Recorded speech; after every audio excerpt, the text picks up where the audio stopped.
Okay, today we're working on Smokey.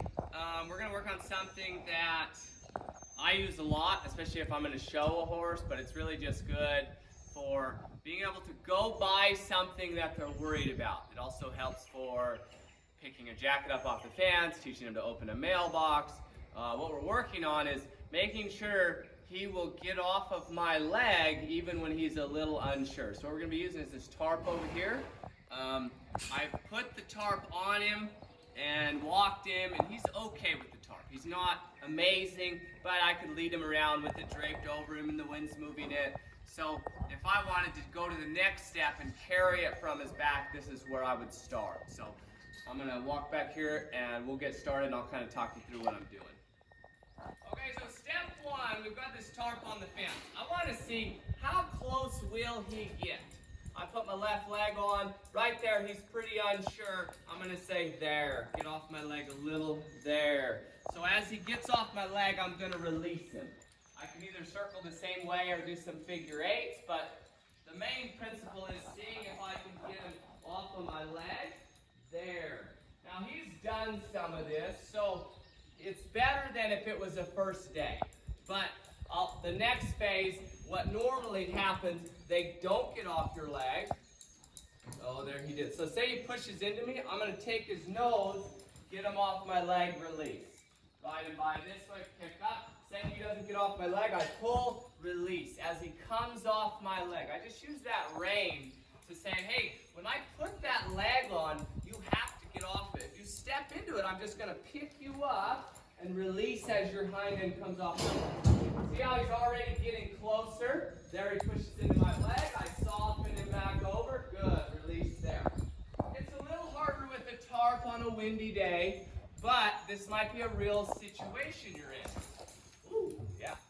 So we're just going to keep working at it and just kind of ignore that, even though it could get a little western here.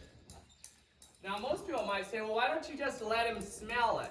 That's just not what I'm working on. That's not a bad strategy, but I'm working on if I go somewhere, let's say I'm on a trail and there's no room on the left and there's a rock on the right that they think is a bear. Can I put my left leg on and go by this rock, not have them smell it and have their hind end drop off a cliff? So I'm really working on the obedience of his feet right here when he's worried. And through practice, he'll build confidence. Good. Now I'm going to see if I can get him closer to it. Good. There, I will let him smell it. I'm going to break my own rule. But we're close enough, and it moved. Now I'm going to start bringing my hand out, getting my hand ready. I'm going to fix his nose there and say, hey, stay a little straighter. The problem when I make rules is a lot of times 2 seconds later I change them. Good. The thing about his nose is going to it, but he didn't take his butt away and push into my leg. Good. So I'm going to, there we go. Now as I get close enough to touch it, I'm just going to tap it, make noise, step him up, and step by it. Step away, get off my leg. Good. Do a little bit this side. Good. Reach out. Good. Tap the fence. Good. Now I'm going to walk off. Soften his hind end off my leg. Good. You can see he's slowly getting more confident with this tarp as we do this. Now this time I'm going to tap the tarp a little more, make a little more noise with it. Move it. Good. See if he can handle that. Good. I'm going to pick it up. Good. Now I'm going to walk him off. I'm going to give him this little mental break. He steps into my left leg. Good. Yield him off. You got a good angle there where you could see him step back over. I got that little step and released. We'll try. We're a little bit behind on this side, and it's mostly because I'm less confident reaching off of my left side because I'm a roper. And so when my reins are in my right hand, I'm not as confident, so I don't take as many risks on my left side as I will on my right side with my reins in my left hand. Good. The next piece I want to get here, I want to be able to pick this tarp up and pet him with it. Ride him up. Good. He's a little too far away. You never want to lean too far off And then the further you are from it, the more it's scary coming at them. Good. So this is such an important piece. They normally jump sideways. I was hoping you would see that. Maybe I can pause it. No, he's starting to get more confident. So normally you would pick this up and they would just jump sideways. I just pick them back up and I say, hey, go back where I left you. It might take me a minute, and good, rest there. That's where I want you. That's how I would fix that. It might take 3 or 4 times. Good.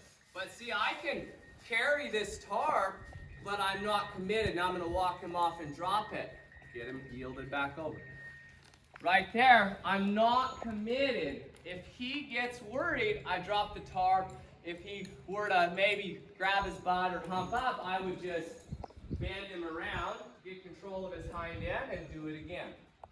So this is the best way I've found to get them good at tarps and jackets is ride them up here. I used to tie it to the fence, and if you've got like a smaller jacket or something, you might do that. Tie it to the fence so that you don't accidentally take it with you before you're ready. You can untie it when they're confident. Good. Pick it up. See, you can get real careless with this tarp. Bring it all the way across. Fan it. If you think, well, he might let me ride off with it, well, ride off and move it like you've got it. Once you commit, once you hold on to that thing, you're pretty darn committed. And so you better be ready for what comes next once you commit to it. So I like how confident he's getting, and moving his feet while I was holding it helps a bunch because that tells me, okay, if I take it, now I'm going to be ready to drop it because I can be a pansy too. Good. I've got my left rein short. If he gets bothered, I'm going to bend him around, soften him, pet him again. Bend him around, soften him. Now I'm going to ride forward. Good. Pet his butt. Good. Bend him around. If he gets a little startled, just soften him up. Bend him around right there. Good. Get a little more brave here. Cross over. Let him see it on this side. Good. Real nice. Now, I'm going to keep it small for a little bit because I don't want to open it up and bite off more than he can handle. Good. Now I'm going to see if I can get it back on the fence. Always be ready to go with your horse. If he spooks right here, go with him. Don't go with the tarp. So this is the process I do. That would be plenty good for day one. I've never carried a tarp on him from his back. That would be great. Come back tomorrow, cycle the whole thing. Get to where you can move it more. But I wish he would have been a little worse because I wanted to show you when he pushes into my leg, I'm working on my leg more than I'm working on the tarp. So I don't mind when they're bothered by the tarp because I want to ask, does my leg work when you're scared?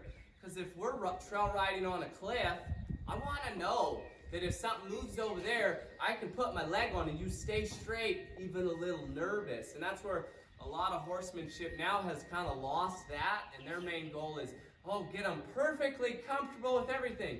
Well, that's hard to do. How about just get them broke? Get them where they go where you say, even nervous, and through repetition, build their confidence in the things you're doing. So hopefully that helps some of you guys. If I get another horse maybe a little more worried, I can do that again. He did a little better than I was hoping, but that was really cool for him and really promising, so I love to see it. But hope that helps. Well, I'll see you guys next time.